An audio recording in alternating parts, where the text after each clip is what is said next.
Hi நண்பர்களே, எமன் பக்கத்துல இருந்தாலும் சரி, ஒரு நொடியில மரணம் வந்தாலும் சரி, நம்ம தவறான முடிவு எடுக்காத வரைக்கும், அதாவது நான் உங்களுக்கு என்ன சொல்றேன்னா, வாழ்க்கையில பல கஷ்டங்கள் வரும், சோதனைகள் வரும், வேதனைகள் வரும், பல இல்லல்கள் வரும், துயரங்கள் வரும், தாங்க முடியாத ஐயோ வாழவே கூடாது செத்து போயிடலான்ற கூட எண்ணம் வரும்.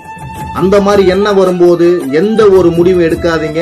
நீங்க தயவு செய்து தவறான முடிவு எடுக்காதீங்க. ஏன்னா நம்ம வாழ்க்கை முடிய போற அந்த கடைசி சில நிமிடங்கள் கூட சில ஆச்சரியங்கள் நடக்கலாம். அந்த கடவுளால சில ஆச்சரியங்கள் நடக்கலாம், அற்புதம் நடக்கலாம். நம்ம ஒரு நொடி தவறான முடிவு எடுத்து இறந்து போயிட்டோம்னா அந்த ஒரு சில நிமிடங்கள் வரக்கூடிய அதிசயங்கள், ஆச்சரியங்களை நம்ம மிஸ் பண்ணிடுவோம். அதனால தயவு செய்து வாழ்க்கையில எவ்வளவு கஷ்டங்கள் வந்தாலும் சரி, எவ்வளவு துயரங்கள் வந்தாலும் சரி, எவ்வளவு சோதனைகள் வந்தாலும் சரி, எவ்வளவு பிரச்சனைகள் வந்தாலும் சரி,